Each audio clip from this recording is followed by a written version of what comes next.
احرام کیا ہے؟ احرام ہر عمرہ کرنے والے اور ہر حج کرنے والے کی وہ خاص وردی ہے، وہ خاص اس کا لباس ہے جو اس بات کی نشاندہی کر رہا ہے کہ یہ ضیف اللہ، اللہ کا مہمان ہے، اللہ کے رسول کا مہمان ہے، یہ بیت اللہ کا مہمان ہے۔ وہ خاص شعار ہے عمرہ کرنے والے کا، خاص علامت ہے، خاص پہچان ہے۔ وہ احرام کی دو چادریں، اور احرام کی دو چادریں یہ بے شمار حکمتیں، بے شمار مصلحتیں رکھتی ہیں۔ یہ احرام کی دو چادریں کیا ہے؟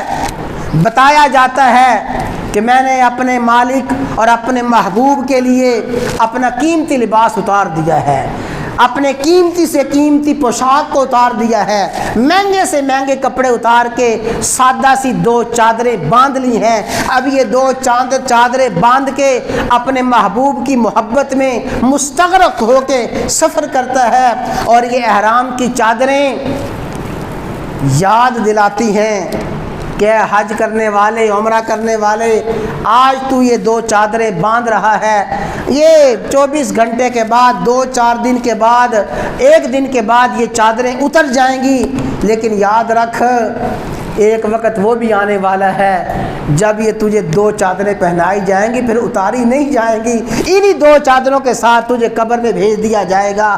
تو احرام کفن کی بھی یاد دلاتا ہے، اور احرام مصلحت ہے، حکمت ہے۔ کیا معنی؟ چاہے کوئی بادشاہ ہے دو چادروں میں ہے، چاہے کوئی وزیر ہے دو چادروں میں ہے، فقیر ہے دو چادروں میں ہے، رعایا ہے دو چادروں میں ہے، حاکم ہے دو چادروں میں ہے، سارے کے سارے امتیازات مٹ گئے ہیں۔ کوئی اعلیٰ ہے دو چادروں میں، ادنا ہے دو چادروں میں، کوئی اعلیٰ خاندان کا، کوئی گورا ہے، کالا ہے، کوئی کسی رنگ کا ہے، کسی نسل کا ہے، دو چادریں پہن کے اللہ کے گھر میں آ گیا ہے، گویا سارے کے سارے امتیازات مٹا دیے ہیں۔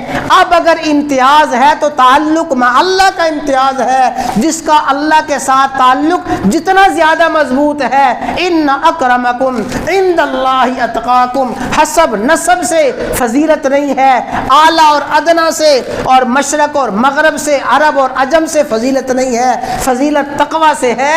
یہ دو احرام کی چادریں سارے کے سارے امتیازات کو ختم کرنے کا سبق دیتی ہیں۔ اور پھر جب یہ دو چادریں باندھ لی ہیں، اللہ اکبر، بڑی دلچسپ بات ہے، یہ دو چادریں باندھ کے اللہ کی محبت کا سفر شروع ہوا۔ اور جب کوئی بھی محب، سچا محب اپنے محبوب کی محبت میں سفر کرتا ہے، پھر اپنے آپ سے بے نیاز ہو جاتا ہے۔ سچے محب کو نہ کھانے کا فکر، سچے محب کو نہ پہننے کا فکر، نہ سونے کا فکر، نہ اپنے جسم کا فکر۔ اب اس نے دو چادریں باندھ لی ہیں، اللہ کی محبت میں سفر شروع کر لیا ہے، اتنا بے نیاز ہو جائے اب اس کو خوشبودار صابن استعمال کرنے کی اور بلا ضرورت بار بار نہانے کی ضرورت نہیں ہے۔ اس کے جسم سے بو آتی ہے، پسینہ آتا ہے، آتا جائے، بال بڑھتے ہیں، بڑھتے جائیں، ناخن بڑھتے ہیں، بڑھتے جائیں، اور جس حالت میں ہے چلتا جائے گا۔ یہ احرام کی پابندیاں ملحوظ خاطر رکھے گا۔ احرام کی پابندیاں کیا ہیں؟ اپنے جسم میں احرام باندھنے کے بعد، نیت کرنے کے بعد خوشبو استعمال نہیں کرنی، بال نہیں اتارنے، ناخن نہیں اتارنے، سلا ہوا لباس نہیں پہننا، سر کو نہیں ڈھانپنا، چہرے کو نہیں ڈھانپنا۔ اور سنیں، یہ سر اور چہرے کو ننگا رکھنا احرام کی حالت میں اتنی بڑی بات ہے۔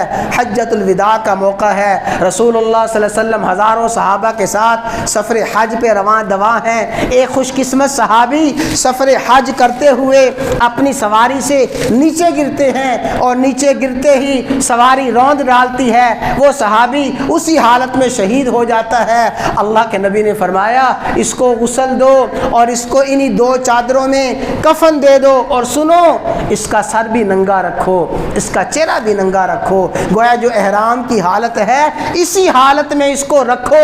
فَإِنَّهُ يَبْعَثُ يَوْمَ الْقِيَامَةِ مُلَبِّيًا، فرمایا قیامت کے دن جب یہ اٹھے گا تلبیہ پڑھتا، لبیک لبیک پڑھتا ہوا اٹھے گا۔ اور آج بھی حکم یہی ہے، بے شمار اللہ کے خوش نصیب خوش قسمت بندے سفر حج میں اور سفر عمرہ میں فوت ہو جاتے ہیں۔ وہ جو سفر حج اور سفر عمرہ میں حالت احرام میں فوت ہوتے ہیں ان کے لیے آج بھی حکم یہ ہے ان کے چہرے پہ کپڑا نہ ہو، ان کے سر پہ کپڑا نہ ہو، چہرہ ننگا ہو، اسی حالت میں ان کو غسل اور کفن اور ان کو قبر میں اتار دیا جائے۔ فرمائے یہ سب کے سب اٹھیں گے، تلبیہ پڑھتے ہوئے اٹھیں گے۔